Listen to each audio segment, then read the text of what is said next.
One of the caveats that I do have some personal information that I did get personally involved in was some information that had to do with the Stargates and Looking Glass, and more specifically the 2012 problem with those projects.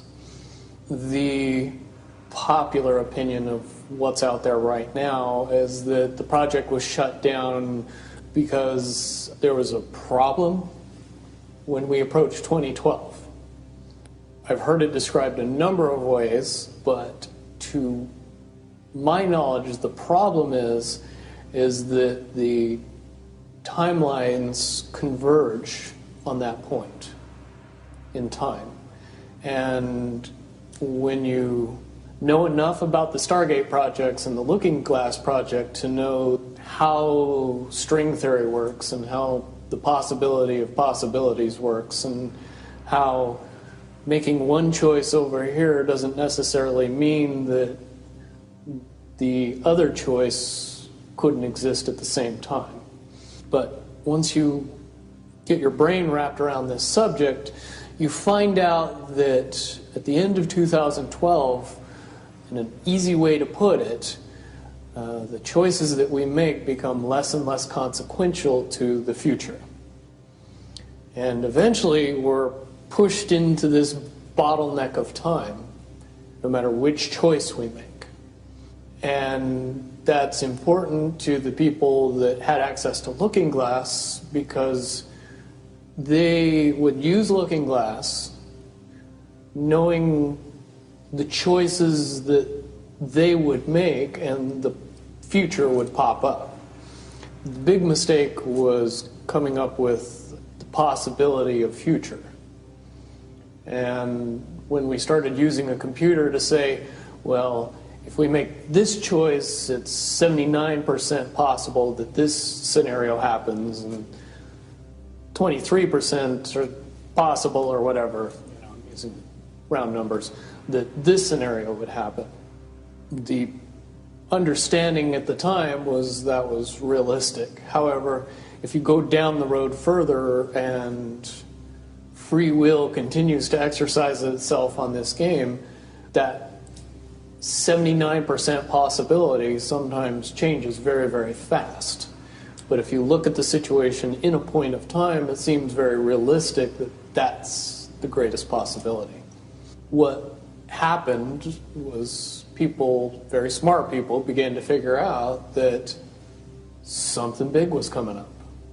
Something that made it so all the possibilities of all the future scenarios of any choice, any possibility that was fed in and observed through the Looking Glass inherently ended up in the same future.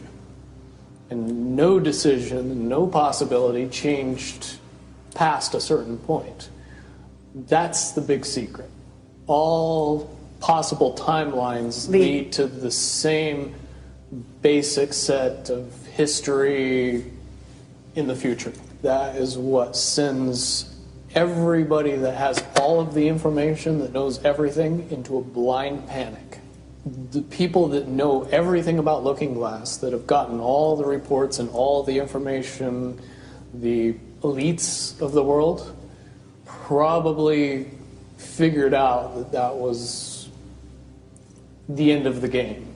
And nothing could be manipulated beyond that point. When I was in the military, it would have been before '97 when I got in trouble. One of my particular areas that I was amazingly intuitive about is problem solving / mission planning, or more specifically, taking a bad mission and fixing it. Certainly knowing how string theory and possible futures works makes it so you can work your mind very quickly to see the reality of what's happening and decide what decisions need to be made to change it for a particular outcome. At a certain point, after they're done hearing the computer tell them this is what's going to happen over and over and over and over again, all they become focused on is how do we fix it? What I do know is that I was called in and asked to solve this problem, this timeline contraction problem. And I eventually did my due diligence and did all the investigating and basically only had one piece of information, and that was reinforcement. The computer's right. The timelines will contract down to some inevitable thing. There is an inevitable event. It's been forecast, it's been predicted, it's been fed to us in a slop trough of what they want us to believe will happen. They don't actually have control over what happens. They only have control over the reaction, and it seems that no matter what they try to do to cause their desired reaction, it's going to have an opposite effect. Much, much easier for me to explain today what that process is as opposed to back then. If I had to give it a name, I would say it's the awakening process. It's an evolution of consciousness that cannot, will not, and no matter what decisions or possibilities are injected into the equation, eventually it all resolves down to us all learning the truth and becoming aware of this massive dam of lies that has been built that keep us from knowing massive volume of information that we should otherwise possess. Essentially what happened with Looking Glass, not only did they not want people to use it anymore because they knew it was just going to burp out the same thing, but at the same time they didn't want anybody else to know what it was saying, I'm sure.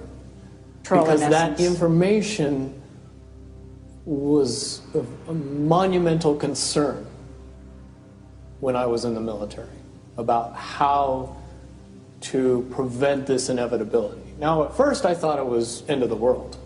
Now I see end of the world as end of their world.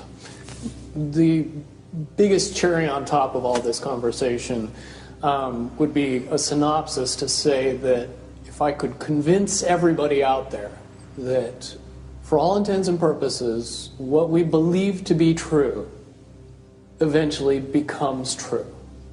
If somebody convinces us that a major disaster is going to happen in the very near future, a major disaster happens in the very near future. If we don't buy into that fear and accept that there's really nothing that we know is going to happen, and accept of whatever happens, that makes the convergence of the timelines happen as naturally as possible. Any attempts to try to go away from this one inevitable conclusion, I again see as a new beginning, an end of this reality, the beginning of something that we can't even possibly understand based on the level of our beliefs currently. But when all that information comes flooding out, there's going to be no denying what's true and what's a lie or what's illusion. Basically what we're experiencing right now is two master chess players sitting at the board.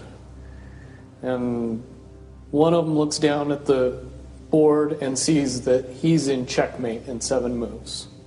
And he looks across at his opponent and he knows that his opponent sees it too. So there's no getting out of it. So at this point, the loser can only prolong the game. Both players know the game is over. It's only a matter of time before he does this, and then you're forced to do this, and then he's forced to do this, and eventually checkmate. We, as a race, if we could understand that the game is over, that based on the rules of the game, the bad guys have already lost, the good guys have already won. Yes, there's moves left on the table, but those moves are being forced by the player that is going to win. The only way that checkmate can't happen is if the player that's winning makes a mistake. But from all of the information that I've gathered, all of the information that's been given, all of the information that's been vetted to me, it seems pretty obvious that the good guy player on the side of the chessboard knows exactly what has to be done to win the game. And so at this point, any mistake would be all but impossible. But again, you really have to understand the game to know that the guy that's losing is lost. And I'm sure most people sitting watching a chess match between two advanced chess players know the game's over long after the two players know it's over. Because they can't see the board and see that there's only 7 moves left.